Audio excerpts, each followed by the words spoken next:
नमस्कार। इसका आज मेन फोकस है टालमटोल कैसे छोड़ें, बहाने बनाना कैसे बंद करें और हाँ, तुरंत एक्शन कैसे लें। जी बिल्कुल। कि और ये एक्शन लेना मूड का खेल नहीं है, ये एक फैसला है। और इसमें बताया गया है कि हम खुद ही अपने रास्ते में कैसे रोड़े अटकाते हैं और उन्हें हटा कैसे सकते हैं। हाँ, सबसे पहली बात जो मुझे लगी वो थी ये बहानों वाली बात हम्म कि बदलाव तब आता है जब हम अपनी ही बहानों से थक जाते हैं। हम्म लेकिन ये सही समय का इंतजार करना, ये छोड़ना इतना मुश्किल क्यों होता है? ये देखिए इंतजार, चाहे वो प्रेरणा का हो या परफेक्ट तैयारी का, ये असल में उस काम से जुड़ी जो थोड़ी मुश्किल है ना, या जो डर है, उससे बचने का एक तरीका है कि प्रेरणा जो है वो एक्शन लेने के बाद आती है, पहले नहीं। अच्छा, एक्शन के बाद। हाँ, पहला कदम उठाते ही वो कहते हैं एक मोमेंटम बनता है, वही आगे की ऊर्जा देता है। तैयार महसूस करना जैसी कोई चीज वो एक मिथक है, एक्शन लेना ही तैयारी है एक तरह से। ये दिलचस्प है कि प्रेरणा बाद में आती है। इससे जुड़ा हुआ ही वो 5 सेकंड वाला नियम भी है ना? कि कोई आइडिया है तो बस 5 सेकंड में एक्शन लो। ये सुनने में मतलब थोड़ी जल्दबाजी नहीं लगती? हाँ, लगता तो है कि लेकिन 5 सेकंड के बाद हमारा दिमाग वो शक, डर, आराम ये सब चीजें ले आता है सामने। ये हमें बचाने की कोशिश है, पर ये असल में हमें आगे बढ़ने से रोक देता है। ओह, तो तुरंत एक छोटा सा, बस जरा सा कदम उठाने से हम दिमाग के इस डिफेंस मैकेनिज्म को क्या कहते हैं, बाईपास कर देते हैं। अच्छा। और वो जो एनालिसिस पैरालिसिस होता है ना, सोचते ही रह जाना, उससे बच जाते हैं। अच्छा, मतलब ओवरथिंकिंग का तोड़ है ये। हाँ बिल्कुल। ओवरथिंकिंग भी तो एक तरह का टालमटोल ही है। लगता है कि हम कुछ कर रहे हैं, सोच रहे हैं, पर असल में हम काम शुरू नहीं कर रहे होते। सही बात है।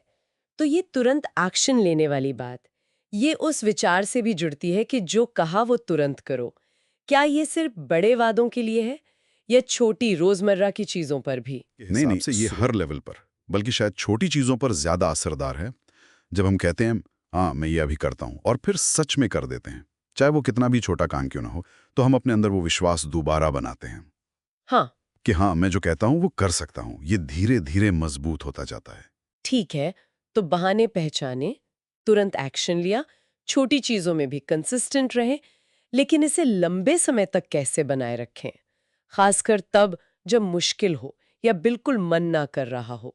वो डेडलाइन, रूटीन, इन सब की क्या भूमिका है? बिल्कुल, ये बहुत जरूरी हिस्से कहती है कि बिना डेडलाइन के लक्ष्य वो बस सपने हैं। डेडलाइन एक जरूरी अर्जेंसी, एक फोकस लाती है, और उन्हें मतलब टालना नहीं चाहिए। हम्म। और रूटीन, रूटीन एक्शन को ऑटोमेटिक बनाता है। फिर रोज रोज इच्छा शक्ति पर निर्भर नहीं रहना पड़ता, खासकर उन दिनों में जब एनर्जी कम हो या मूड ऑफ हो। और वो एक बात थी ना, शुरू करना आसान बनाओ और छोड़ना मुश्किल। हाँ, वो कैसे? हाँ, वो माहौल बनाने के बारे में है। जैसे रात को ही अगले दिन के कपड़े निकाल कर रख लेना या जिम बैग तैयार रखना। इससे सुबह शुरू करने में जो आलस आता है वो कम हो जाता है। अच्छा हाँ। और छोड़ना मुश्किल बनाने के लिए, जैसे किसी दोस्त को अपने गोल के बारे में बता देना, तो एक जवाबदेही बन जाती है।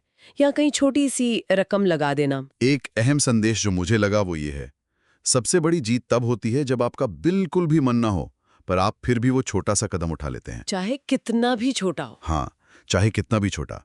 ये दिखाता है कि आप अपनी भावनाओं के गुलाम नहीं हैं, आप कंट्रोल में हैं। तो कुल मिलाकर इस सारे विश्लेषण का सार यही है कि एक्शन लेना ये कोई मूड की बात नहीं, बल्कि एक प्रैक्टिस है।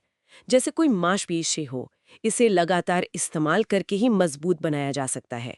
और ये भावनाओं पर निर्भर होने के बजाय सोच समझकर फैसले लेने और सिस्टम बनाने के बारे में है। एकदम सही कहा आपने। ये नियंत्रण वापस अपने हाथ में लेने की बात है, भावनाओं को मैनेज करने की,